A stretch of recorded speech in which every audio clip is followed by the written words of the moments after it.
When you go with Smosh and you're doing all this stuff, are you making more money being with Smosh, or do you feel like are they taking a percentage and you're making less and working harder?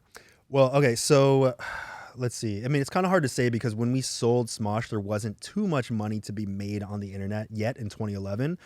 So we were 6 years deep. We made $0 for the first 2 years. We sold. Didn't you sell ads? Didn't you have ads? Yeah, but we mostly made money up to that point, hand packaging merch and selling it, like shipping it out of the local post office, packaging it in my bedroom.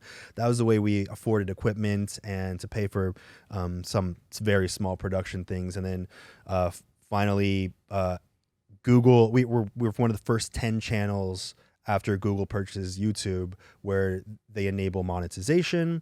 And then we're able to start paying for more things. And then I had this little fear that YouTube was going to potentially collapse because they were changing a lot of things with the way that they were displaying content.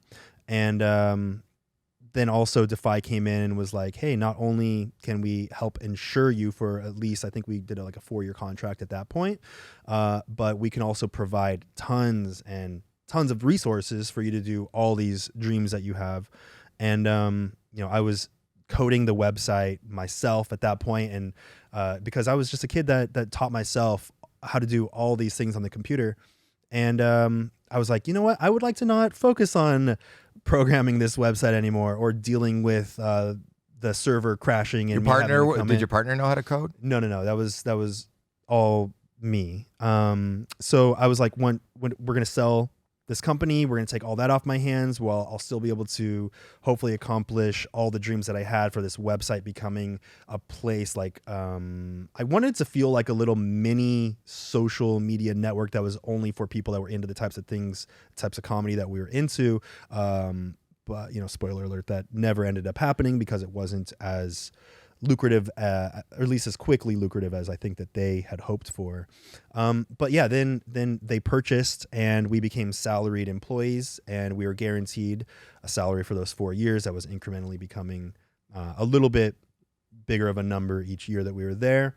And it was exciting because we had guaranteed money. And I think growing up feeling like I came from an environment that was so chaotic, I think I wanted stability, and that was probably the biggest reason that I ended up ultimately making the choice, aside from lots of different people telling us that it was the best decision we could ever make.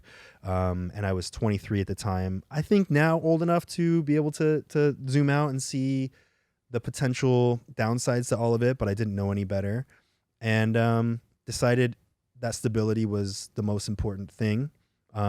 Looking back now, I don't think that I would have made the same choice. I might have still sold, but I think that I would have retained ownership in some way. You would have made a better deal. I would have made a much better deal. And was it yours, or did you guys split it? Was it 50-50? It was 50-50 between Ian and I. But like I said, it was just stock. So no, but anything that you were making, were you making equal money? Because you seem to be doing more of the work in as far as even technically behind the scenes, the things you weren't like coding the website. Yeah, I mean, I think that we might have done like 52-48 because I was doing like slightly more, but I didn't mind doing that stuff because Ian, while I was doing more technical things, he was bringing a lot more of the lightheartedness and comedy and writing that I wasn't able to provide as well. So, we were each able to focus on our strong suits. But yeah, we were making a decent living off of that. I was able to purchase a car and all these things I never thought that I'd be able to do. And then you grew into, there's a whole cast of people. Were they just employees? They weren't partners. Exactly. They were just employees. And then the cast on-screen talent started growing in about 2015. That was about 2 years before I left. And it was something that we did want. We wanted to expand the cast. Because we didn't want to have to be in everything. I didn't see that, considering that we did not own any of the company and that we didn't reap any long-term benefits if they didn't go public. I didn't see the potential dangers in casting people to replace us, essentially. Not that they were going to replace us entirely, but appear in all the things and then have me kind of be sitting in the background. I thought that was a great idea. If I owned the company, I think that would have been a great idea. But considering I did not, I think that it was a potentially dangerous plan to, potentially replace us. When you made the decision to leave, was that, are you still friends? Yeah. And we've been getting even more close lately. I think. Was it contentious at the beginning? It wasn't contentious. I think it was passive, not necessarily passive aggressive, but very passive. We became friends in 6th grade, and I think that we established a lot of our communication style at that time, and it stayed 6th grader communication style for a very long time. But we've been reconnecting a lot lately. And what's he doing? He's still there. He's still with Smosh. So and Smosh is like Rhett and Link now, right? Yeah. So basically, I left in 2017 when I realized that Defy was running it in ways that I not just running the company, but also like running me into the ground with all the demands that they had for all the different things that, we were required to be a part of. So I left to do my own thing, very scary time. And then a year later, Defy shut down. They kind of had a very dark age period where they had no owner. And then Mythical, Rhett and Link, came in and purchased them. So now Smosh is owned by a company, but it's now owned by Mythical, which is Rhett and Link. Yeah. So Ian's still there, and Ian's been part of that ride the entire time. Do you ever do you miss it?